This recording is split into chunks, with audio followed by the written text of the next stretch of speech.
Hey everybody, it's Helen Moses again, and today I am here with Dan Campbell. Dan is an artist and he lives here in North Carolina, not far from me, which is great because I've been able to be to his house, to his studio, to see some of his amazing work, including, well, it's not at his place, it's actually in mine. I commissioned him to paint a piece of art for me that would capture a story in my life. And I write about this story in the new book, Voice Unleashed, Speaking Up with Faith and Courage. I'll also be reading that portion of the book at the launch party. So if you haven't signed up for that and you'd like to come, we'd love for you to be there. It's on Zoom on Tuesday, the 22nd. But Dan, I brought you here because I wanted to learn a couple of things from you. And I think that these two questions I have in mind will be questions that other people will be very interested to know the answers to as well. So I'll just get straight to it. The first question I have for you is, from the get-go, when I asked you to paint this for me, we talked about the story, what happened to me, this experience that I wanted you to capture. And you did. You caught every emotion, every aspect. I'm getting chills now just remembering the amazing work that you did to capture everything about that experience for me on canvas, which is a foreign to me. And so if you could just tell us a little bit about that, what's the process like? How do you translate somebody else's experience so beautifully onto a canvas? Well, very good question. And it's just magic. It's magic. No, I'm just kidding. No, the first step, Helen, and man, what a privilege it is to be on this ride with you. And my heart is just so grateful that you chose me as your artist for your cover. And the first step always is listening. The artist needs to just be quiet and listen to the person who is commissioning or asking for a piece of art, and find out what's going on in her head and her heart, and why, what's the why behind the request for the art. And of course, you told me your beautiful story, and what an incredible story it was, and can't wait for everybody to read it.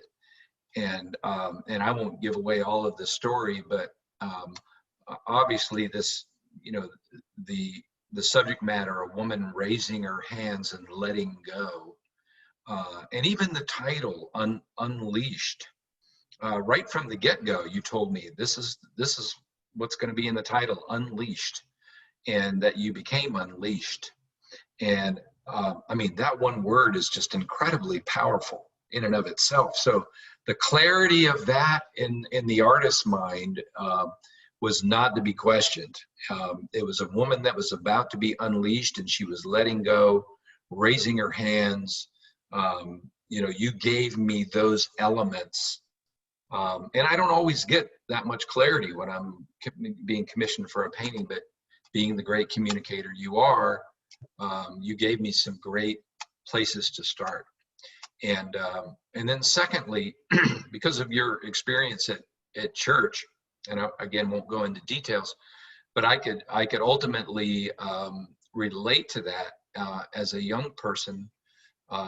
In my teenage years, grew up in church and understood the sort of conservative nature of church and what raising hands meant, and the taboos sometimes related to that in some churches, and holding back and some of those things. So parts of your story just resonated so clearly that it wasn't foreign to me. It was easy for me to sort of get into your story and understand choirs and singing in the choir and all of these things. And so that made it, particularly easy for me to translate that in my own experience, taking your explanation to create a work of art for you that reflected your heart. Well, yeah, that's amazing. And it did.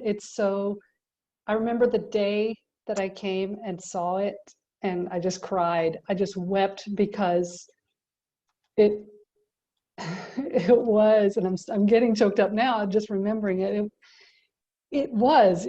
I had never before experienced, like, it captured everything. So we will be, obviously it's the cover of the book, and it is a portion of the painting on the cover. But that was something you knew too, Dan, that going into this, that I had a book in my head, and I wanted this to be the cover art for the book.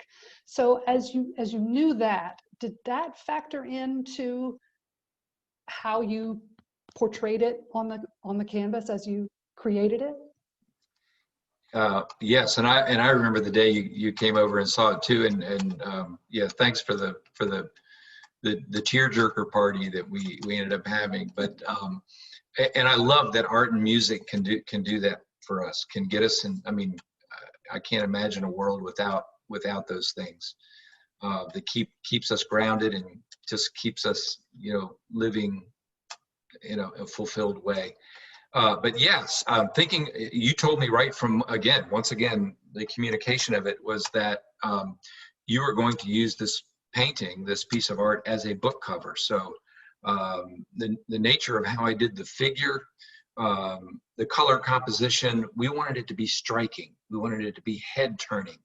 We wanted it to be dramatic. So you see the blacks and the reds in there. Those are dramatic contrasting colors to draw us in, and the look on the woman's face. We wanted her to be abstract. We weren't trying to paint you, but we were trying to paint this abstract feeling of being unleashed. And so that was, and of course I'm a texture painter. So, the actual painting has a lot of texture on it. You won't capture that as much on a book cover, but that was part of it. We wanted her to come to life, even though she was an abstract figure. And of course, the raising of the hands, just letting go and all of that. And then no matter what portion of that painting you need to put on the cover of the book, we wanted that to appear really intriguing and dramatic. So, that kind of went into the thoughts as I was painting. We don't want this person to be too far away. We wanted a person to be up front, so you can sort of really see the chemistry that was happening with this woman. So that kind of went into the mix, of creating the painting for you. Well, thanks for answering that. I love listening to how your mind works a little bit. And clearly you were the one who was meant to do this for me. We met a few years prior, and I saw some of your art and fell in love with it. And I remember, I think, asking you even then, could you paint? I just was drawn to you, and I felt like you could paint something. Can you paint like a voice emerging from someone's? I didn't even know how to put it there yet, but that was even before this event happened to me that is captured in the painting and that I talk about in the book. So it's been, I think you were destined to do this for me, and we were meant to be on this journey together. And I thank you so much for that, and for continuing to be on the journey with me, and for this time. One last question, because some people might be interested in seeing more of your work. What's the best way for them to find you or see your work, or even reach out if they think they have some art they'd like for you to do? Thank you for asking. DanCampbellArt.com is my website. That's DanCampbellArt.com, easy to find me.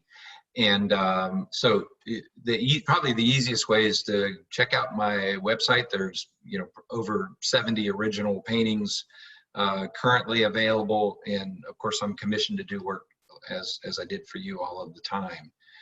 So that's probably the easiest method. And in person, I've got a home gallery. In fact, we're in the middle of moving here shortly, and my new home will have my own separate art gallery. And this is the first time I'm saying this, so I'm so excited. I'm like a kid in a candy store. The Dan Campbell Art Gallery will soon be out there, where you can walk in and it'll be just like a professional gallery, and I can't wait to get it all set up for folks. And so that's going to be just a labor of love. I can't wait to see it. All right, Dan. Well, we're at a good stopping point here, and I hope people will reach out to you. At least go check out your art. It's so beautiful. So I'm honored, beautiful. honored, my friend. Honored to Yep. be on the journey with you, and it's so exciting. Can't wait to see your book flying off the shelves. All right. Sounds good to me, Dan. We'll talk soon. Thanks again. Take care. All right.